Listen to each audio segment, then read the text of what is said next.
लगभग पूरा कर लिया था। अब हम लवणों के बारे में पढ़ रहे हैं। पिछले वर्कशीट में हमने जो है सोडियम हाइड्रोक्साइड क्षारक कैसे बनाया जाता है और साथ में कौन सा उसमें लवण, सोडियम क्लोराइड से कौन कौन से हम लवण बनाने वाले हैं, वो सब उसमें बात की थी। तो उसी में आगे हम जा रहे हैं। अभी आज इस वर्कशीट के अंदर हम ब्लीचिंग पाउडर के बारे में पढ़ेंगे, बेकिंग सोडा, कपड़े धोने का सोडा और बेकिंग पाउडर।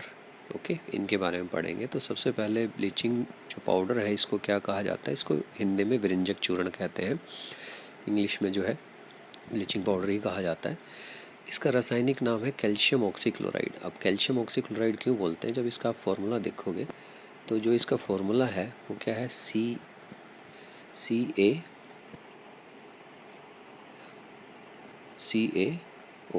CaOCl2।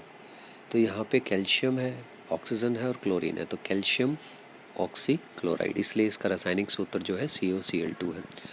अब बात आती है इसको बनाया कैसे जाता है। इसको बनाने के लिए हम क्या करेंगे कि शुष्क बुझा हुआ चूना, ओके, जो कैल्शियम हाइड्रोक्साइड है उसको हम लेंगे, इसको पानी में डाल लेते हैं, बाद में फिर उसमें से निकाल लेंगे। तो इसको शुष्क बुझा हुआ, इसके अंदर जितने भी कार्बन डाइऑक्साइड होती है, कैल्शियम कार्बोनेट, आपने देखा होगा कि कैल्शियम ऑक्साइड को जब पानी में डाल देते हैं तो कैल्शियम हाइड्रोक्साइड बन जाता है और ये आपका कैल्शियम हाइड्रोक्साइड है। इसके ऊपर से क्लोरीन गैस पास करेंगे तो आपको कैल्शियम ऑक्सीक्लोराइड जो है मिल जाएगा। इसको अगर हम इसकी प्रॉपर्टीज़ की बात करें, गुणों की बात करें, तो ये जो है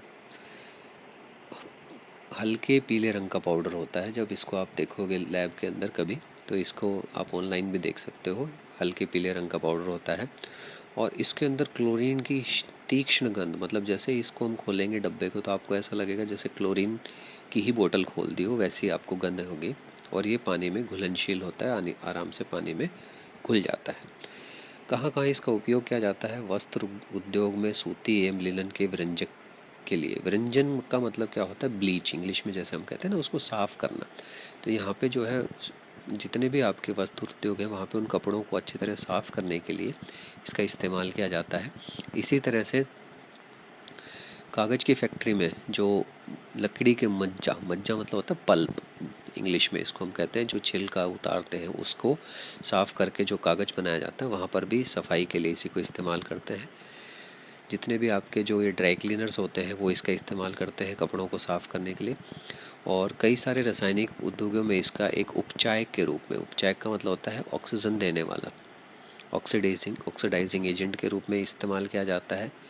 पीने के पानी में रोगानाशक, जो आपके जर्म्स होते हैं उनको मारने के लिए। तो ये सारे इसके उपयोग आपको ध्यान में रखने हैं, बहुत ही इंपॉर्टेंट है। अब हम अगली चीज़ पे आते हैं, बेकिंग सोडा और बेकिंग पाउडर में क्या अंतर है, और ये प्रश्न बहुत बार आपके बोर्ड में आता भी है। सबसे पहले बेकिंग सोडा की अगर हम बात करें तो बेकिंग सोडा का हमने पहले पढ़ा था। बेकिंग सोडा का जो नाम है sodium hydrogen carbonate, formula NaHCO3। इसको जो है, इसका निर्माण हम सोडियम क्लोराइड से करते हैं। पिछली वर्कशीट में भी हमने देखा था कि सोडियम क्लोराइड को जल, कार्बन डाइऑक्साइड और अमोनिया के साथ अभिक्रिया करते हैं तो आपको ammonium chloride plus sodium hydrogen carbonate, मतलब कि बेकिंग सोडा मिल जाएगा।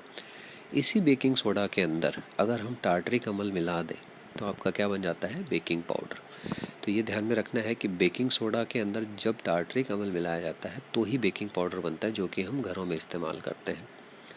बेकिंग सोडा के उपयोग क्या क्या है? एक तो बेकिंग पाउडर बनाने के लिए, दूसरा एंटासिड का एक संगठक है। एंटासिड, आपको ध्यान होगा कि एंटासिड वो टैबलेट्स होती हैं जो आपके पेट के अंदर जो अम्लीय वातावरण है उसको उदासीन बनाने में मदद करती हैं, एसिडिटी जो हो जाती है उसको ख़त्म करने में मदद करती हैं। सोडा अम्ल अग्निशामक का उपयोग।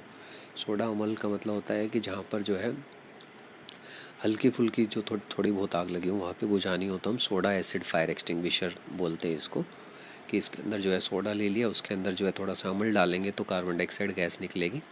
तो इसमें जो है सोडियम हाइड्रोजन कार्बोनेट के अंदर हम सल्फ्यूरिक एसिड डाल दिया तो आपको जो है CO2 गैस मिलती है इसके अंदर से, जो कि उसको ख़त्म करने में मदद करती है आपको। खस्ता पकोड़े बनाने के लिए, मतलब कि आपका क्रिस्पी का मतलब होता है, खस्ता का मतलब क्रिस्पी, और जल्दी खाने को पकाने के लिए इस्तेमाल किया जाता है। अगला है कि आपका जो धोने का सोडा, जिसको कि वॉशिंग सोडा भी कहा जाता है। इसका रासायनिक सूत्र Na2CO3 10H2O। इसमें आपको ध्यान में रखना है कि जो ये इसका रासायनिक सूत्र है, इसमें ये 10 जो अणु है जल के, ये बहुत ज़रूरी है लिखना, नहीं तो आपका नंबर कट जाता है। अब इसको प्राप्त करने के तरीके में मैं आपको इस वर्कशीट से थोड़ा सा अलग बता रहा हूँ। अलग का मतलब है कि इन्होंने एक इक्वेशन जो नहीं लिखी है, हम इसको इस तरह से पढ़ेंगे, ना कि इसके हिसाब से। सबसे पहला जो है प्राप्त करने के लिए हमें सोडियम क्लोराइड से, तो सोडियम क्लोराइड से दिखाने के लिए हमें पहली इक्वेशन ये लिखनी है। आपकी एनसीईआरटी में भी आपको ये इक्वेशन मिल जाएगी। सोडियम क्लोराइड जल, कार्बन डाइऑक्साइड, अमोनिया। तो सबसे पहला जो पॉइंट है उसके अंदर ये इक्वेशन आ जाएगी। दूसरा, बेकिंग सोडा को गर्म करना है, तो फिर आपकी ये NaHCO3 को गर्म करने का हम निशान बनाएंगे इसके बीच में, तो आपको सोडियम कार्बोनेट जल तथा कार्बन डाइऑक्साइड मिल जाएंगे। फिर तीसरा है कि पुनः क्रिस्टलीकरण करना। पुनः क्रिस्टलीकरण का मतलब होता है कि इसके अंदर जो है जल को ऐड करना। तो Na2CO3 में 10 अणु डाल रहे हैं। आर्द्रग्राही होने के कारण वायु की नमी को अवशोषित कर लेता है। आर्द्रग्राही का मतलब क्या होता है कि अगर हमने आपके कपड़े धोने के सोडे के पानी डब्बे को खुला छोड़ दिया, तो आप देखोगे कि वो गीला हो जाएगा, उसको नमी को एब्जॉर्ब कर लेगा। तो इस कारण से जो है इसको हम कहते हैं आर्द्रग्राही, मतलब आर्द्रता को सोखने वाला। अब इसको प्रश्नों की बात करते हैं। जो प्रश्नों की बात करते हैं, पहला प्रश्न है बेकिंग सोडा एवं धोने का सोडा, इनके रासायनिक नाम में सूत्र लिखिए। तो बेकिंग सोडा हमारा था NaHCO3 और ये था Na2CO3 10H2O। उसके बाद जो है निर्माण किस प्रकार होता है, तो इसके अंदर ये तीनों पॉइंट मैंने आपको बताया, इक्वेशन 1, 2 और 3, और साथ में ये 3 पॉइंट आप लिखोगे, ठीक है। उसके बाद बेकिंग सोडा का बेकिंग पाउडर में क्या अंतर है, ये आपका बड़ा अच्छा इसमें दे रखा है, दोनों में क्या अंतर है कि इसमें से लिख सकते हो। चौथा, उस रासायनिक पदार्थ का नाम जो हल्के पीले रंग का हो जाता है, इसमें आपको आपका व्यंजक चूर्ण कैल्शियम ऑक्सीक्लोराइड लिखना है। ब्लीचिंग पाउडर लिख सकते हो, व्यंजक चूर्ण हिंदी में लिखना है। और इसके अंदर जो गंध आती है वो क्लोरीन की वजह से आती है। पांचवा है जीवाणुओं को ख़त्म करने वाले रासायनिक पदार्थ धोने का सोडा, क्या ये कथनी सही है। इसमें आप लिखना है नहीं, इसके अंदर जो है असल में जो जीवाणुओं को ख़त्म करने के लिए हम जो है व्यंजक चूर्ण का इस्तेमाल करते हैं, ना कि धोने के सोडे का इस्तेमाल करते हैं। व्यंजक चूर्ण ही वह चीज़ है जो कि जीवाणुओं को ख़त्म करती है। धोने के सोडे का इस्तेमाल तो हम किस में करते हैं, जल की स्थायी कठोरता को हटाने के लिए। इसमें एक टॉपिक रह गया था आपके कि इसके उपयोग क्या क्या है।